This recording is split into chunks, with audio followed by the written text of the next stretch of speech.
Is that your new guy, Beef Stew?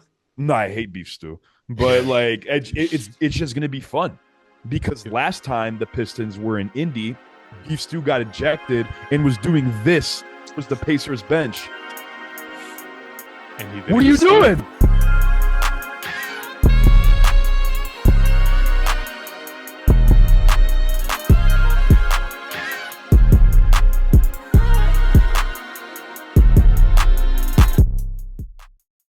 GMLB Squadron. Welcome back to another episode of Good Morning Let's Basketball. My name is Kev, here with Vic, Miles, and Los Tucanes de Tijuana joining us on today's episode. This is the April Fool's Week, everybody. We're going to have some fun. We got some good topics to talk about. We're going to be talking about the Kia Rookie of the Year race that nobody is talking about. Taylor Jenkins getting fired 2 weeks before the playoffs as a fifth seed. Crazy. And the Chicago Bulls finally looking up a little bit. We're just going to jump straight into it today. Starting off with the Rookie of the Year race. Who's got something to say about this? ESPN doesn't. Bleacher Report doesn't. Miles, kick us off. What do you have to say about this Rookie of the Year race this year? Bro, I gotta ask you, what did you just say in Spanish? It's a What is Mexican band. bro? For anyone watching, completely unplanned. We had no indication that that was gonna be said, dude. I that caught me so. I knew you were gonna say something, but that specifically caught me way too off guard. I just put the But guitar back. I hurt his feelings. I'm sorry. he didn't hear it. He stayed down, have his headphones on.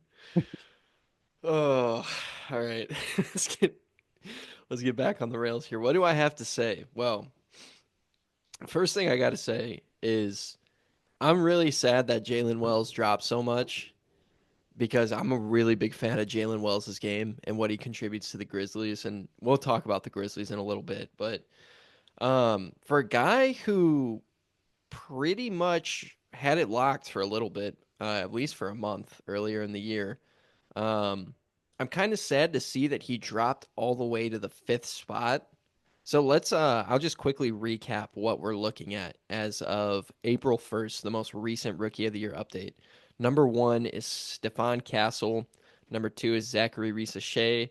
Number three is Alex Sard. Number four is Khalil Ware. And number five is Jalen Wells, as I just mentioned. Outside of that, Eve Missy, Zach Edey, Collier, Bub Carrington, Donovan Clingan. So bottom five doesn't really matter. Great rookies, especially Missy. We talk about him surprisingly a lot on this podcast. But first things first, Jalen Wells, man, I hate to see him drop to number five. I think it has a lot to do with the Grizzlies' recent failures. And yeah, I mean, when Ja Morant's on your team, it's going to be hard to consistently win games. And I'll just leave that there. Anyone can take the leads on this one. I'm throwing the lob to anyone who has something to say about this race. We'll say this race is slightly more exciting than the 2016-2017 season when Malcolm Brogdon won it. It I was was gonna say, exciting because he was the first ever second round pick to win the Rookie of the Year. Sick. He barely averaged 10 points, averaged 10.2 that year. But he did dunk on LeBron, the reverse dunk and on Bron, Kyrie in the and he same did game. dunk on Kyrie too. Yeah, that was sick. I think that alone probably pushed it over the edge. Like, dude, we don't know who to give it to. Let's give it to that second rounder that got a highlight or two. But yeah, even Missy was actually in the top three for like the first half of the season. And then he just kind of out of there, as did the rest of the Pelicans. But yeah, I mean, Stephon Castle's kind of running away with it at the moment. He's been so impressive all year. It's like a minus 800 favorite right now. So it's not even like worth gambling on. So Can I okay, Victor, before you go real quick, I just want to expand slightly. In that 2017 race when Brogdon won it, do you guys want to take a guess at who was second? You'll honestly you'll never guess it, but I'll hear anyone who has a guess. Your hint is 2016. it's a backup center who played for Philly at the time, the tanking 76ers. backup center for Philly at the time. I But believe he's still in the league. He does not play, but I believe he's on the Nuggets right now. I believe he's a bench warmer on the Nuggets. Yes. He is. DeAndre Jordan? No, I'm just kidding. Mm-hmm. He was drafted like 40 years ago. I'll go ahead and give it. Dario Saric was second in Rookie of the Year voting. Oh, wow. On top of that, Victor's lookalike that we just got done talking about before the pod, tied for fifth, Willie Hernan Gomez. And then Marquise Chris at number 7 above Jaylen Brown. So shout out Marquise Chris, man. Very inspirational. Daniel, let's move over to you. What do you got to say about this Rookie of the Year ladder as we desperately try to make it interesting on this podcast? Yeah, I was gonna say, yeah. Trying to make it interesting is hard. I mean, I think the one takeaway that I can have from this is 2 back-to-back Rookie of the Years for the Spurs. That would be pretty cool, wouldn't it? That'd be probably a first time in a while, yeah. And it just kind of bodes well for what we already know to be a good future in San Antonio. Yeah, I mean, not much to say here. I think it's probably well deserved that Stephen Castle is leading the race. As for what you said about Khalil Ware, I mean, or not Khalil Ware, sorry. Alex Sarr. No, not Alex Sarr either. Sorry. What? I meant to say Huh? What are you talking about, dude? I meant to say Jalen Wells. I'm sorry. Oh, okay. I was just gonna agree with you on that. And it especially doesn't help his case that they recently got beat out by the Lakers in that one game, which everyone seems to be talking about as if it meant that the Grizzlies now basically like just don't exist. Every analyst that I saw break down that game was just like, yeah, so the Grizzlies are basically done now. We're not going to see them again. Is kind of how their attitude was towards it. But yeah, not it's going to be hard to top the Rookie of the Year competition until we see another Wemby again or a Zion or some kind of refreshing Rookie of the Year. Sorry, I'm back now. But Welcome back. yeah, had a bid in this call. But who was the center I wanted to hear? Eve Missy. Oh, Dario Saric. Oh, Sorry, Dario excuse me. Saric. Dario Okay. Saric. And number 5, your lookalike, Willie Hernan Gomez. Almost identical. Yeah, just speaking on this Rookie of the Year race, I just want to talk about it because like going into this season, everybody expected this draft class to be terrible. And honestly, I honestly think there's a lot of great talent in this draft class. A lot of surprising picks. Um, I don't know where that came from. I don't know if it was just the overhype from not being like a Cooper Flag of the draft or a Zion or anything like that.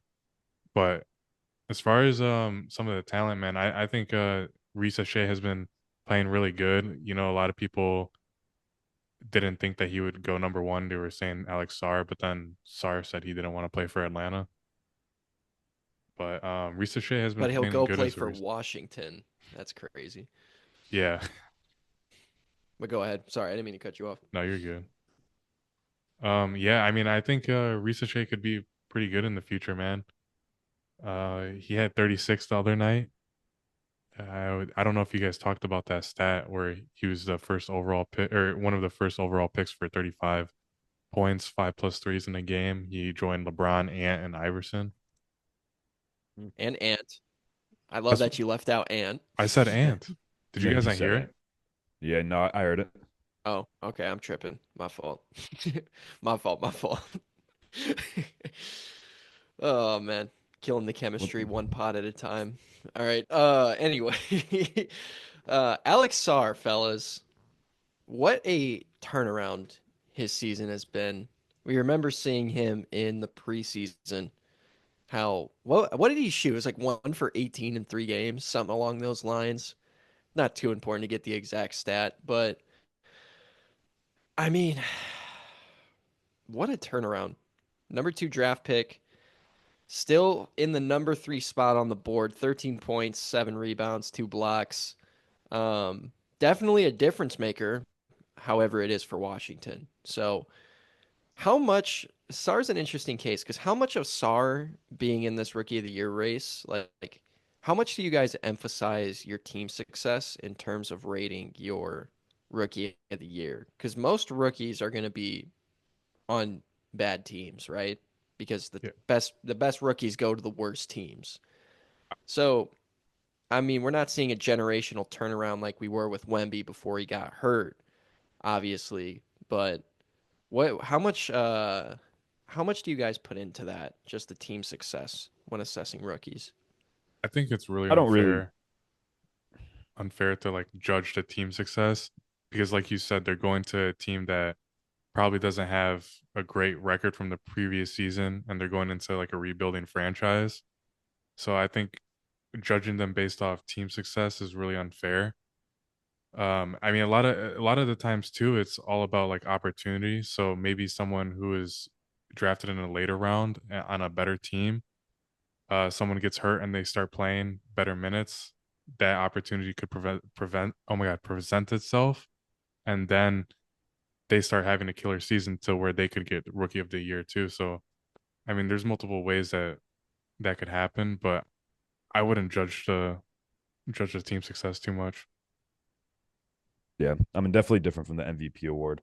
I kind of like to look at it, not that it matters, but like progression of the rookie throughout the entirety of the season. Unfortunately, we didn't get to see Jared McCain at all because had he not gotten hurt, this dude would have ran away with the award. It would have been decided in January that he was the winner. I mean, this dude put up back to back to back 30-point games within his first month in the league. Just balling. I mean, he got the hang of things very quickly with obviously all the stars missing. It definitely made it kind of easier but difficult at the same time, if that makes sense. So I like to see the progression of NBA players going throughout their first year. I just feel like Stephon Castle definitely did it best. He's constantly been in the rotation. He was healthy all year. Always played good ball. I feel like he's definitely contributed to them winning games, coming off a winning team at UConn in college, being around that culture. Definitely played a lot. We also have Dalton Connect as well, who had his ups and downs this year, especially with being traded and then being brought back. Apparently, he's messed with his head a little bit, but it is what it is. But a lot of these other guys have really made a big push in their rookie campaign in the second half of the year. Kel'el Ware, who's been playing really well. Matas Buzelis, who's finally getting some solid minutes, and he's been playing pretty well for the Bulls recently, that we'll get into a little bit later. Yeah, Zach Edey has been having himself a solid season this year. Ron Holland finding himself some more minutes.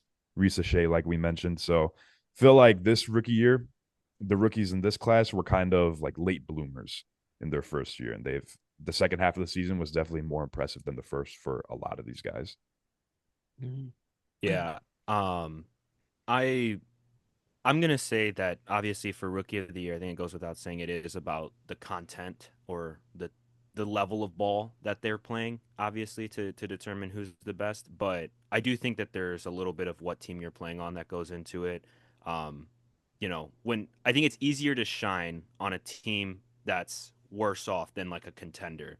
And, like for example, with Alex Sarr, if he's sharing the court and the main person that he has to try to outscore or be better than is Jordan Poole, it might be one of those things where it's easier for him to do that than Stephon Castle trying to upstage Wemby, which isn't necessarily, what he did at all. But to be competitive and to be good on a good team, I think is a little bit harder to do than being good on the Wizards. But both are, again, it's just a matter of opinion and still NBA players. So both of them are going to be good. Who do we think is going to be the best in like 5 years out of this draft? That's a tough question. Vic, you were telling me how much talent is in here. Who you got? Man, I think it's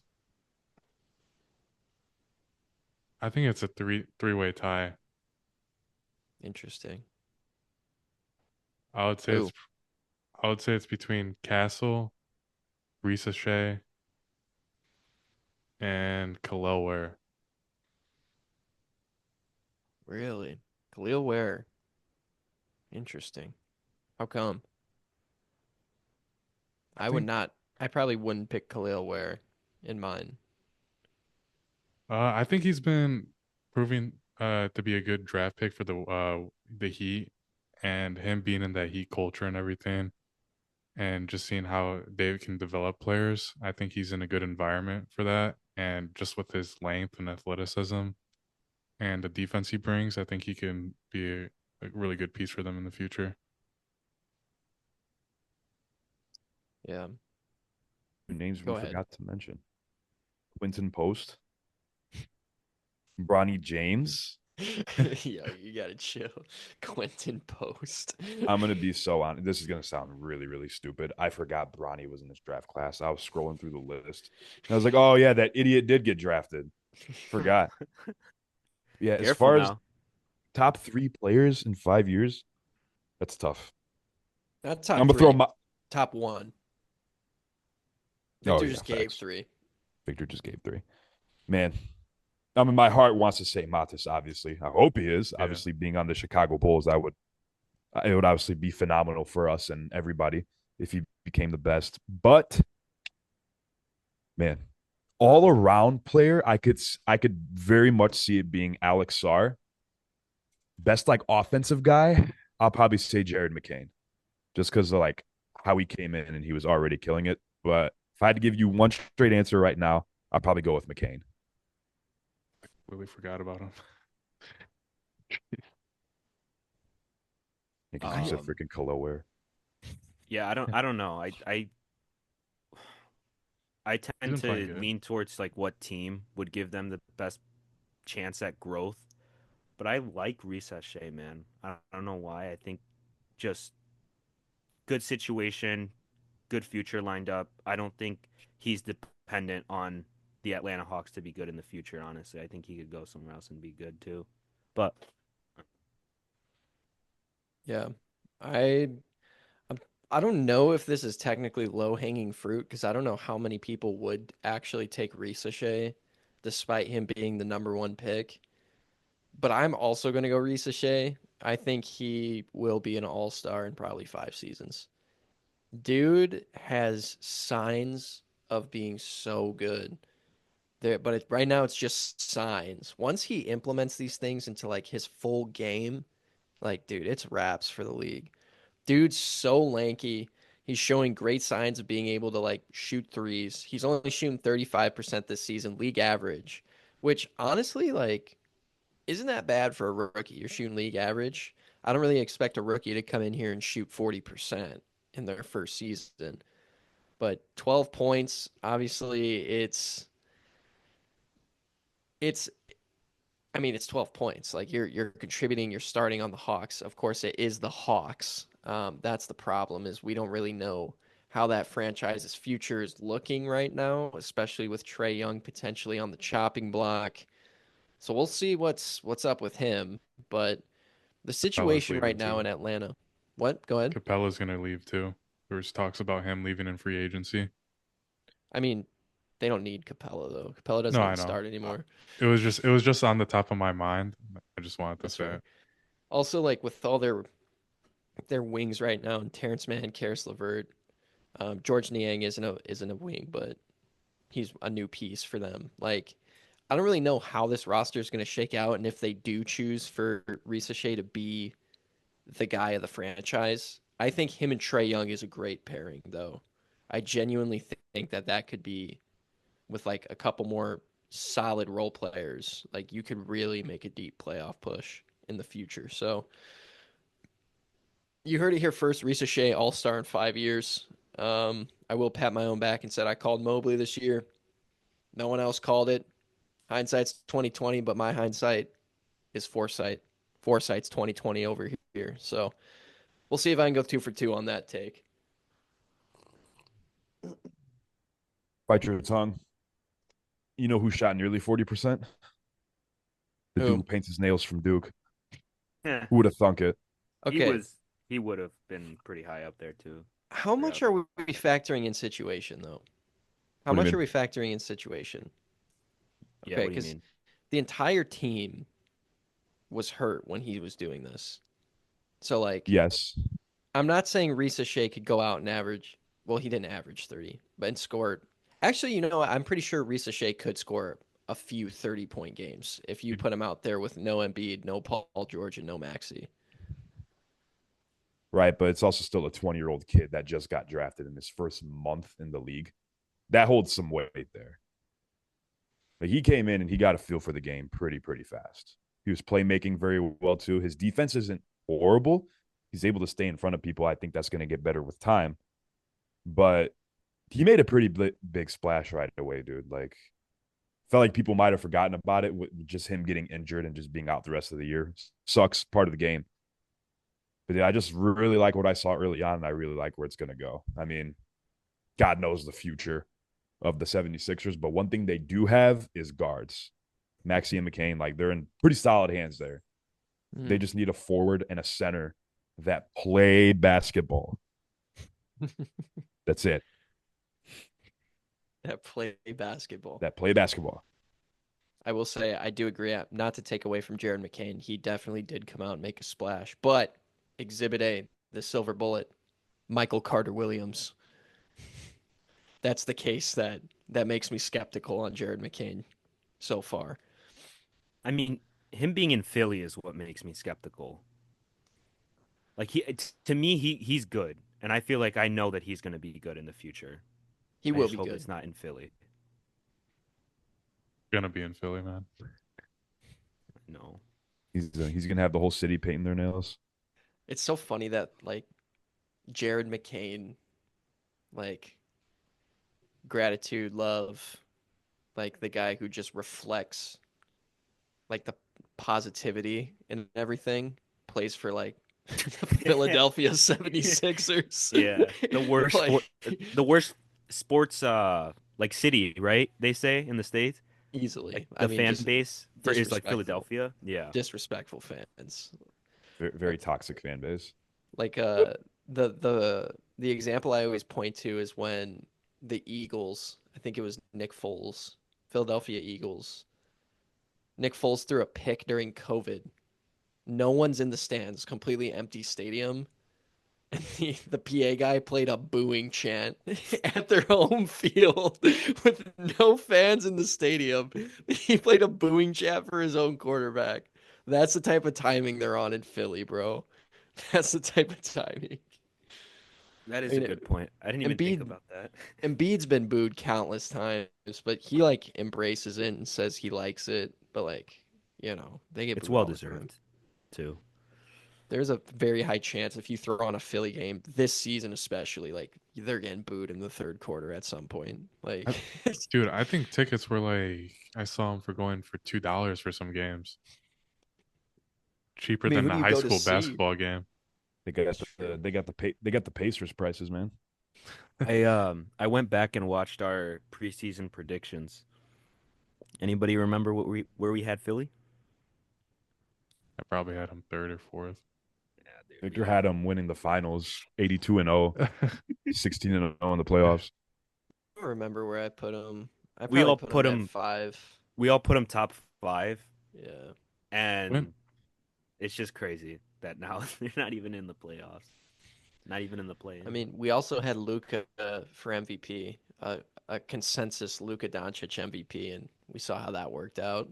I when I was watching that though, I gave that up to us because first of all, that was the craziest trade maybe ever mid-season, and then also like he's still balling out, but But it wasn't even because of the trade. He's just been playing hurt the whole season. yeah, it's another thing. Do we He did think get that injury. here's an interesting thing to chew on just for a second here. I don't want to get us too off track, but do we think Dallas retires Luka's jersey? No, You don't think so? there's no chance. Probably not. I mean, didn't win an MVP, wasn't there for a whole lot of time, didn't win a championship. Like, there's really no reason to retire his jersey. I agree with you, but I think Dirk and I think other people within that organization will make it happen. No, that relationship is tarnished, man. But here's the thing. Like, yes, he didn't get all the accolades, but there's players like Nick Collison had his jersey retired by OKC, right? Absolutely no accolades whatsoever. So in a case like that, it's like how much, because we know Luka meant so much to that city. He almost meant as much to that city as Dirk did in his time there. So I think there's a bigger shot than you guys are giving him credit for. But Nick Collison was on the Thunder for years. And I think even at some point, isn't he was a part of the coaching staff of management of some sort? Maybe I dreamed that. I have no But idea. he wasn't there long enough, man. And I hate to say accomplished nothing because his time was cut super, super short, but would he even want to return to that ceremony? Yeah, that's a good Probably point. not. I will say.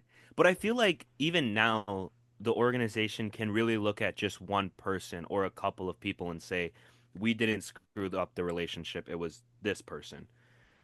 Although there was a lot of he said, she said stuff that went along with it, so maybe not. I don't know. I'm with Miles. I think that there's too much love in the city of Dallas for Luka, and I think they'll end up retiring his jersey. Yeah, the Especially city. especially because it's right there. Then who else is gonna take 77?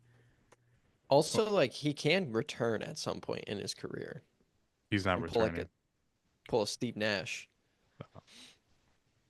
Dude, that relationship is ruined, man. Come on. Dude, but it's just Nico Harrison. It's really just Nico Harrison. I don't see why he would even want to return. Well, Like, I mean, what gives him the traded. reason to return after Because you he get wasn't. he was going to be loyal there. Why would you return after they traded you away? Well, he saw the fans didn't want it. He saw For Mark sure, Cuban made a yeah. statement, didn't know, you know. So I guess I just feel like he knows that this was a one person decision thing. I mean, during that game versus the Mavericks, didn't he stared or no? He didn't even look He at didn't Nico look at Harrison, him. was it? Yeah, he didn't look at him at all. Yeah, I don't know. I think it's likely that, like I said, they'll retire his jersey, and I think there's enough love there. But All right. Well, after that tangent, any final thoughts on the Rookie of the Year race? Truthfully, there really isn't that much to talk about. It's going to be Stephon Castle. Do we think he would have won it if there weren't so many injuries on the Spurs right now? And by so many injuries, I literally mean Wembanyama. I think he was top in the Kia Rookie of the Year before But Wemby he got hurt wasn't too. the top. He wasn't the top. He was at the top. I don't think he was number one, though. Let me actually fact check that. Give me a I second. don't think he was number one, but it was still early on, and it's a full season 82 game award, so I think he would have worked his way up to the top regardless. He's been I quite impressive.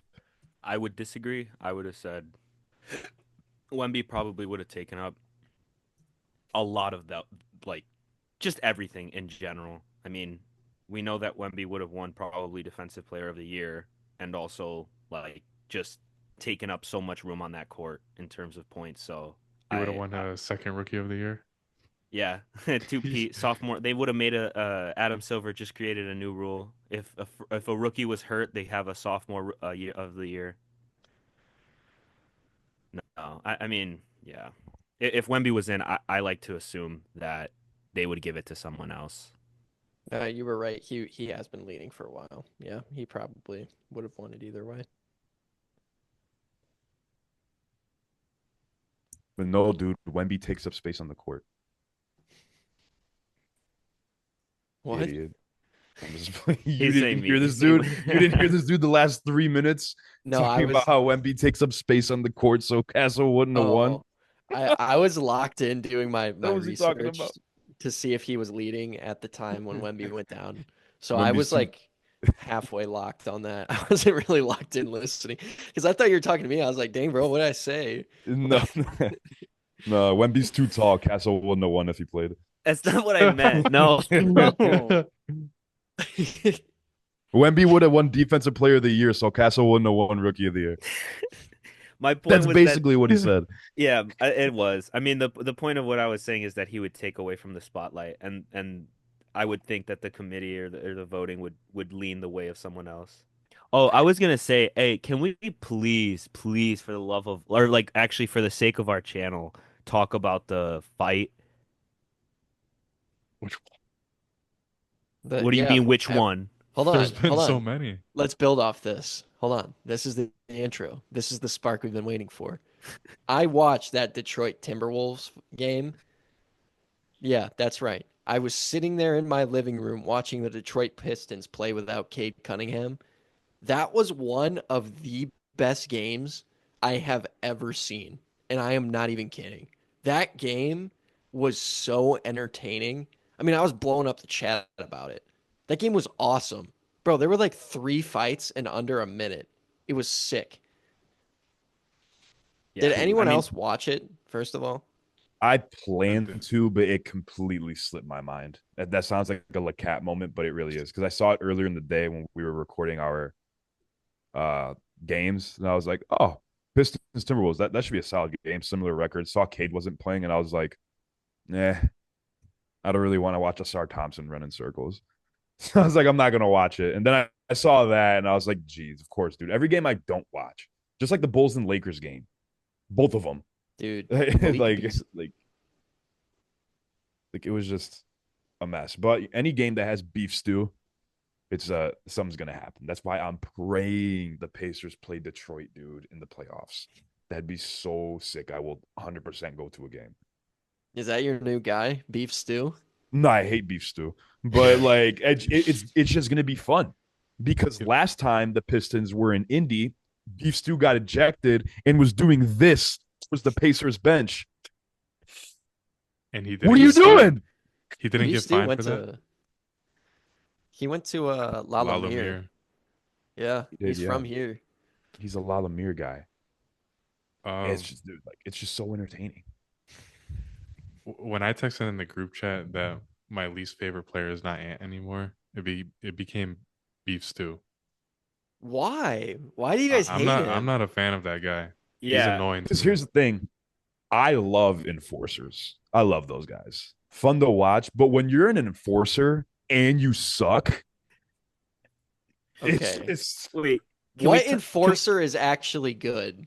can we Hold talk on. Ben about the fact that he's not even Ben a good Wallace. enforcer? Can we It's talk just like about the fact that the last two times that we've seen this guy in a fight, he's been bloodied and like running at LeBron James to try to get at him, and then this time he got beat up by Donte DiVincenzo. That's not what well, happened, but like what's it called? Like Draymond Green, Ben Wallace, like those guys like contributed to some dubs. He just doesn't do that. Those guys are champions, actually. Rasheed Wallace, Dennis Rodman. I What guess about throw like Bill Laimbeer in Markeith there. Morris? Like that's an enforcer who What sucked. about Markeith Morris? Not all of them are good, but Markeith Morris at least could score, do something. He did something like, dude, I can't really Stewart. argue with you. Dylan Brooks on the Grizzlies was an enforcer who sucked. Now he's an enforcer who's pretty good. Yeah, we could throw Dylan Brooks on there. Brooks wasn't too bad on Memphis. I wish they kind of held on to him. so my curiosity to you, Miles, is what I have heard, and because I like went and watched a little bit of that second quarter, and they were basically saying that whole time like, "Oh no, this is building, this is," and then it Dude, like finally yeah. snapped. So, but my question is, a lot of people, everybody that I've talked to about this, has said Isaiah Stewart specifically needs to be like banned from the NBA. What I saw didn't look like his fault at all. It looked like Uh, Donte DiVincenzo went out of his way to like start a fight with Holland, by the way. What's that got to so do with Stewart? the way it transpired, Stu started like talking smack earlier in the game. The tension, if you watch the play, what happened was Naz Reid gets fouled on like a routine foul, like a take foul, just like make sure he doesn't score. It was not a tenacious, it was not a dirty, it was not a flagrant foul. It was just a normal like swipe foul. But because of the tension being so high, Naz Reid came back and started pointing in his face, and then that's when DiVincenzo and Holland got in the fight. So all of that, it's like, bro, this is like instigating 101. This is like S tier instigation tactics. Because, bro, Isaiah Stewart literally beefed up the entire game, did nothing the whole game, just came in, was beefing. I believe he pushed. Oh, who'd he push? He got tangled up with someone. Um, I don't remember who he got tangled up with. It might have been. Oh, it might have been Nikhil Dassler. Alexander Walker.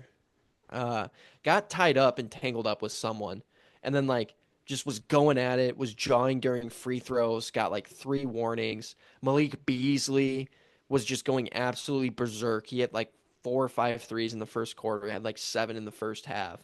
Dude started doing the Jay Crowder salsa dance on on the Minnesota Timberwolves.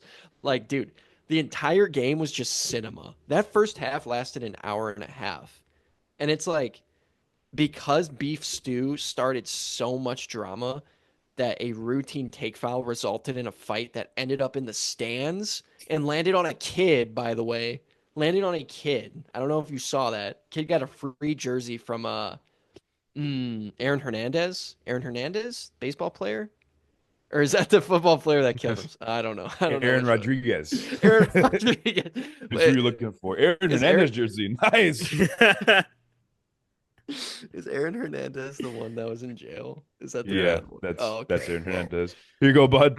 yeah, okay. Well, Aaron Rodriguez, Aaron, clearly I'm not a baseball or a football guy, gave this kid a free Nas Reed jersey. I believe it was Nas Reed.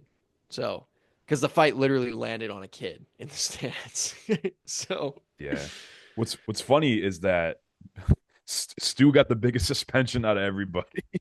It's only 2 games, but like DiVincenzo and everyone else got 1 game, but they were like, "Oh, this guy again. Yeah, we're giving him 2. Like, just give him the most." I think they yeah, needed I him mean, to calm down, man. He's a hothead.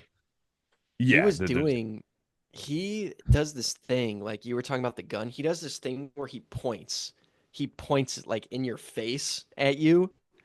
Like, what did he say to DeAndre Ayton? Like, you look like you play with Legos. What did he say? Did That he was to Miles Turner That was to Miles Turner, and because he's Miles pointing Turner in his face. Like, yeah, because Miles Turner plays with Legos or he builds them. yeah, yeah.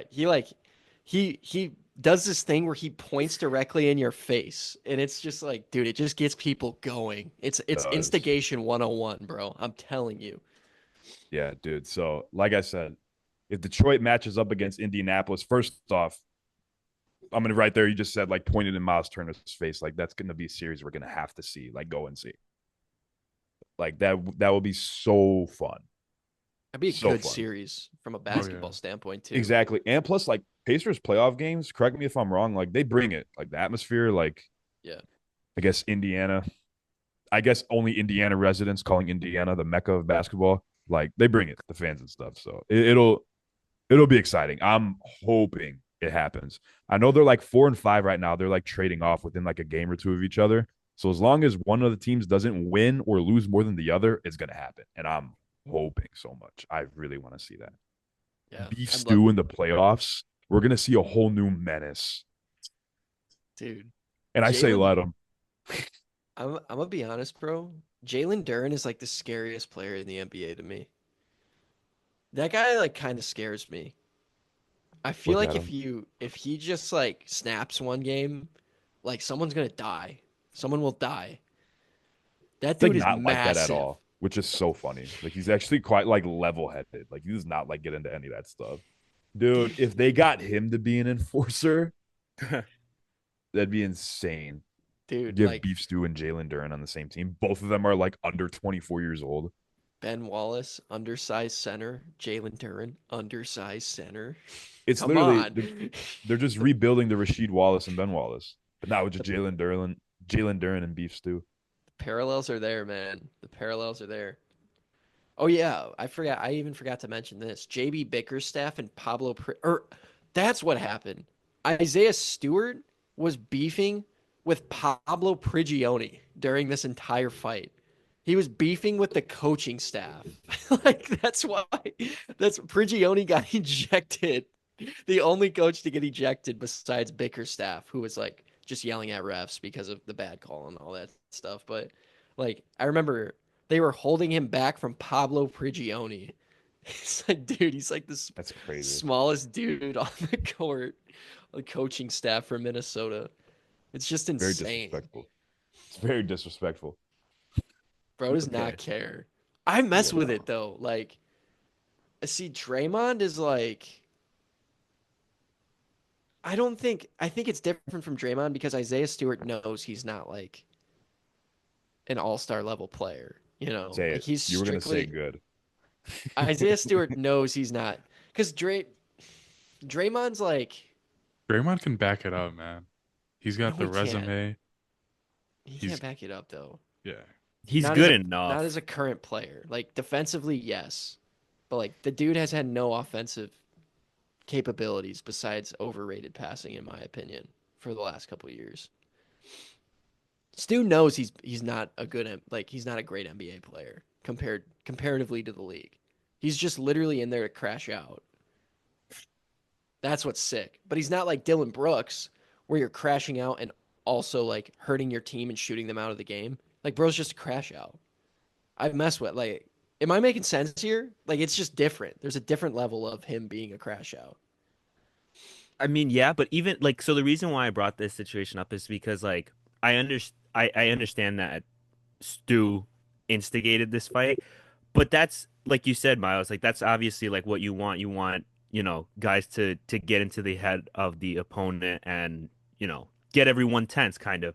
But to break that tension in that way that it got broken was different than we've seen in the last few years. Like, we've seen people bicker with each other, but that was a pretty intense little scuffle they had. And I really think that it was Donte DiVincenzo's fault. Because what I saw was, It was. like you said, Okay, wait, hold Nas. on.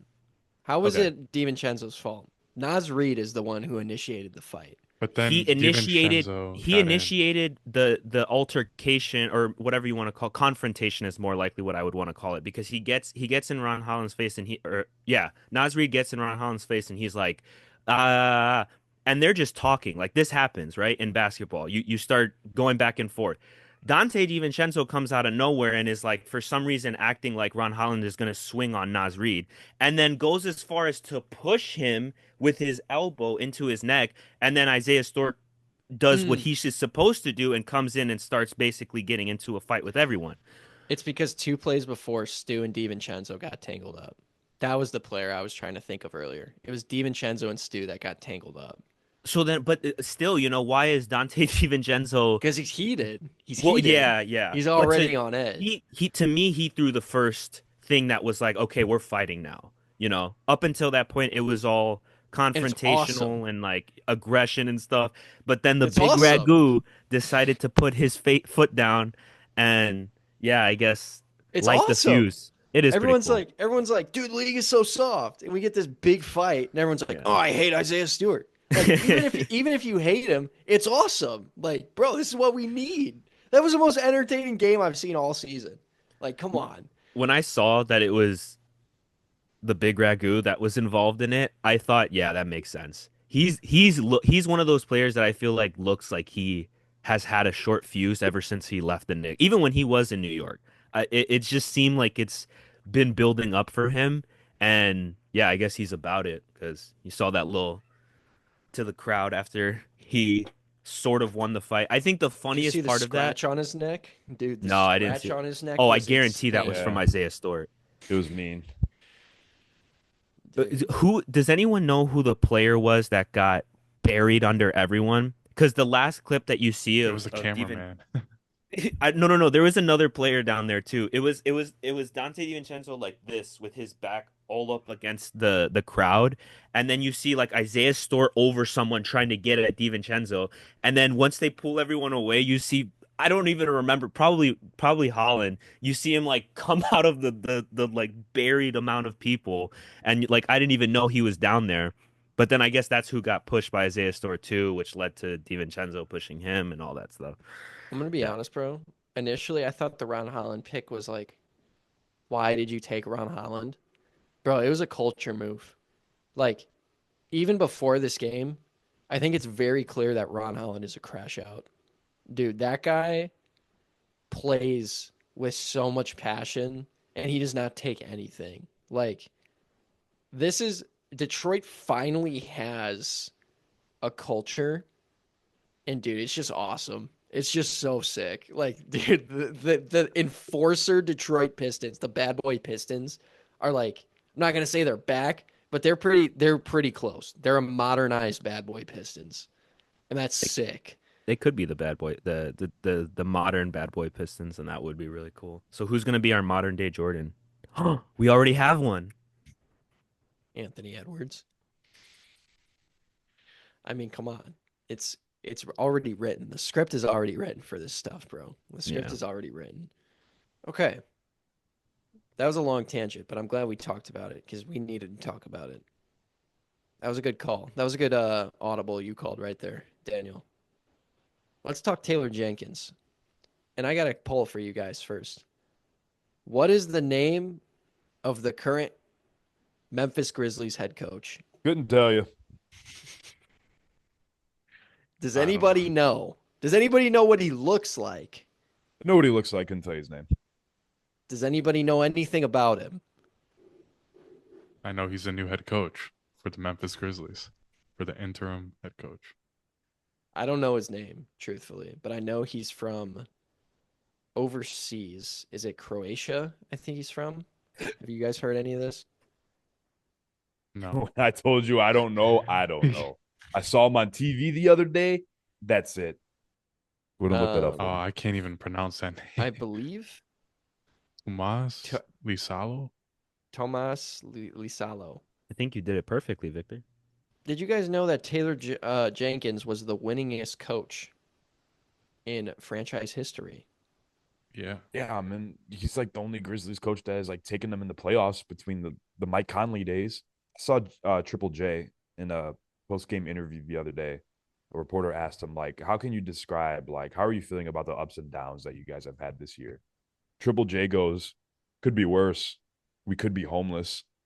It's like, bro, it is not that bad. You guys are a playoff team. You guys are a fifth seed. Cut it out. Like, That's what's a wrong? I think there was a culture problem in the locker room. Yeah. There's a That lot of video. Go ahead. I said there's a lot of stuff that came out about the like Grizzlies and stuff. Like there's been so much drama with that. But I was gonna add to like what you were saying about Taylor Jenkins. He's also top 10 in wins since becoming a coach and top 3 defense since becoming coach. I think you mentioned he had the most wins ever by a Grizzlies coach. Those were some stats I had. But He's going to get picked up. My Phoenix thing would be was stupid not to get him. Not to go back to the Phoenix discussion. We talked about them too much, but I just had to throw it out there. That video of Desmond Bain pushing Santi Aldama onto the bench. Oh, saw that. Dude, that rubbed me in such a wrong way in terms of and no, it's not because Santi Aldama is one of my favorite players in the league, fellas. It's not.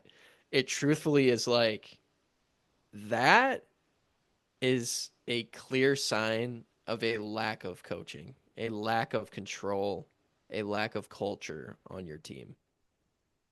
That really rubbed me the wrong way that Desmond Bain did that. That was just so out of pocket, bro. I don't care how frustrated you are. You don't lay hands on a teammate.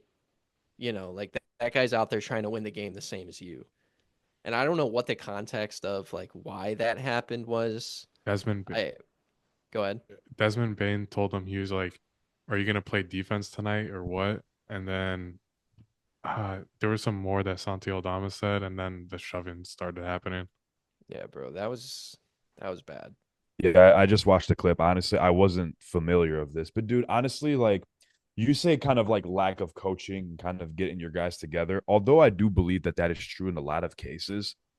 At the end of the day, these are grown men that are going to do what they want.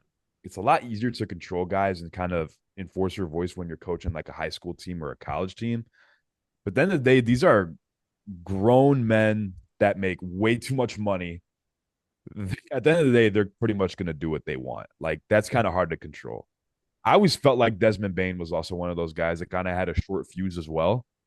Kind of like seeing how he acts with like teammates. And when the Warriors and Grizzlies had like their rivalry a couple years ago during the Dylan Brooks days, like seeing him like talk trash to Curry and Curry just looking at him and being like, bro, you are not there yet. You cannot be talking to me like this.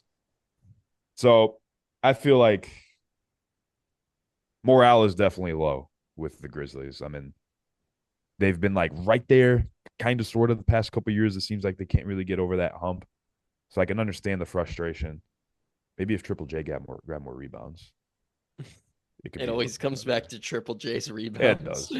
Yeah, it does. It does. It does. He's the worst player on the Grizzlies. What? I'm I'm just That's kidding. crazy. I'm just kidding.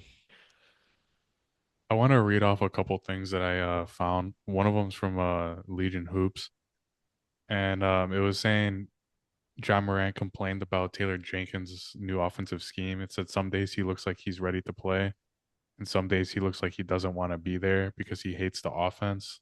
That was from Sam Amick, Joe Varden, and Red Katz. And then there was Three another one. people. Yeah, that's what it credited.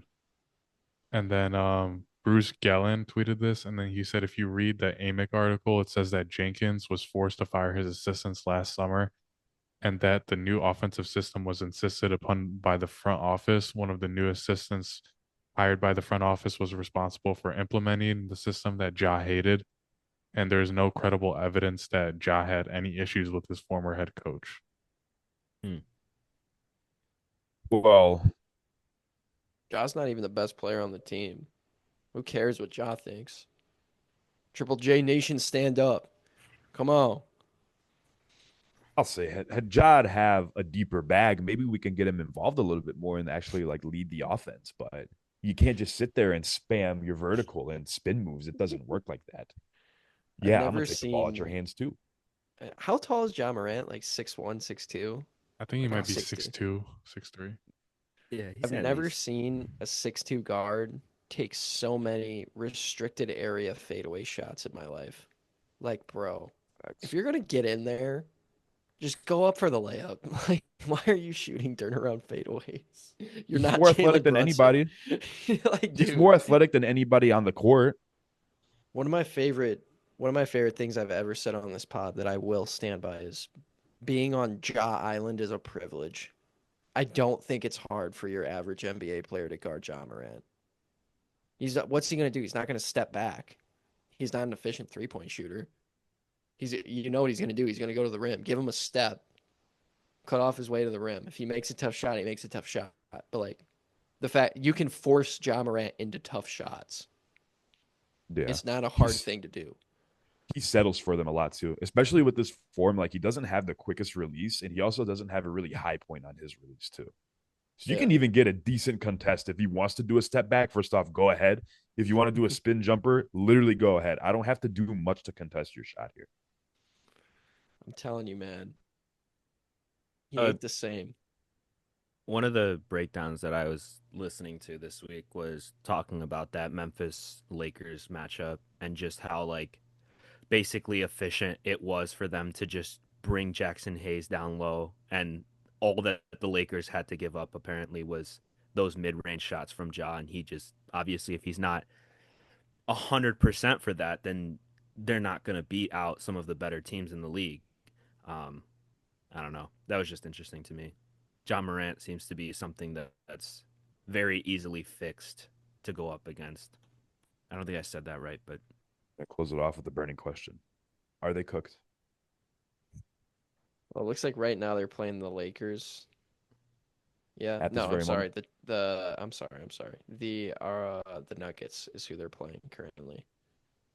Who is because they're fifth, right? Who's fourth right now in the West? Is it? The Grizzlies are sixth, fifth is Oh, Warriors, fourth is Lakers. It might have updated like as we did this pod. and third is Denver, right? Yes. Denver Rockets Thunder. So if the playoffs started today, and if it shakes out the way it looks right now, playing Denver in the playoffs. Bye. Yeah, this is not their year. No, it is. It Is is not. cooked. You guys don't even think they got. Yeah, they probably don't have a shot. I mean, it seems Yeah, I don't like think that much. there's a lot of locker room issues. The head coach getting fired 2 weeks before playoffs. I mean, that's just gonna be a like very tough to come back from, and to make a playoff push for that. I mean, a championship push for that is just. I don't think it's really realistic. Let's be honest. I agree. I was gonna sit here and try to like make a case for why it might be. There's really no case to be made. Trade John Morant. Let's get someone besides Scottie Pippen Jr. as a backup point guard, and let's move forward here. I mean, I think we've said everything that we need to, but it definitely, like you guys said, does not. I would think that you're not going for anything this year when your front office does that this soon out of the playoffs, and with not even a bad record. Yeah, they're cooked. They could have waited till at least the end of the season to fire him. It was just, I don't. The Like, what timing was was the not. rush? I don't know. Had to be like an internal coach, like culture or like Ime Udoka type thing. We may Scandal never on the know. horizon. GMLB family, thank you for tuning in to another episode of GMLB. This was a short one, pretty much just gearing up for the playoffs. Not too much to talk about just yet. We could sit here and speculate on playoff matchups all we want, or we could just wait a week and kind of just see what they're actually going to be. So kind of in this dead week between end of season and playoffs. Can't believe it's already the end of the season. Season 3 of the pod is going to be in its final days as the playoffs continue and starts. So we will continue to bring you guys episodes, and we thank you all for being here. As always, if you like our full form podcast content, we are on YouTube, Spotify, and Apple Music. If you like our short form stuff, clips, and games, we are on TikTok, Instagram, and YouTube Shorts as well as Snapchat. All at GMLB Pod. If you ever want to email the show, just email us at gmlbfans@gmail.com, and we do read all emails on the show. So, with that being said, fellas, let's have a good week. Any plans for the rest of the week before we get out of here? Work and school. I just got to work, man. Work and enjoying my time out in St. Louis, man. Glad someone said something that was not depressing. I will be returning to college on Saturday to watch the Final Four of March Madness with some good guys. So that's my plan. With that being said, thank you all for being here. We'll see you in the next one.